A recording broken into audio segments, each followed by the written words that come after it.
প্রিয় বন্ধু, তুমি আমাকে মাঝে মাঝে প্রশ্ন করো আমরা সাগরে কি কাজ করি। দেখো, আমরা সাগরে মূলত কি কাজ করি, পুরা লাইফ রিস্ক নিয়ে কাজ করা হয় মাঝে মাঝে। দেখো, এই জাহাজটার সেইনের ভিতর ট্রো লাইনে যে ওয়াইটটা ফেঁসাই গেছে, ওই ওয়াইটটা খোলার জন্য যথেষ্ট পরিমাণ চেষ্টা করা হচ্ছে দীর্ঘক্ষণ ধরে। দীর্ঘ প্রচেষ্টার পরেও আসলে কাজ সম্পন্ন করা সম্ভব হচ্ছিল না। দেখো, আসলে কাজ করলেই বোঝা যায় যে আসলে তার কষ্ট কতটুকু। যারা উপস্থিত থাকে তারাই জানে যে আসলে কত কষ্ট করে, কি পরিমাণ পরিশ্রম করে এই কাজগুলা করা হয়।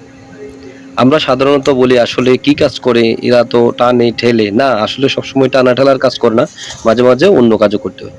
এই যে পাশাপাশি যেটা হলো, এটা হলো মাদার টাগ। এই মাদার টাগের মাধ্যমে এই জাহাজটিকে বিদেশে নিয়ে যাওয়া হবে, বাহির রাষ্ট্রে নিয়ে যাওয়া হবে কাজ সম্পন্ন হওয়ার পরে। তো অবশেষে আমরা কাজটি সম্পন্ন করতে সক্ষম হয়েছিলাম।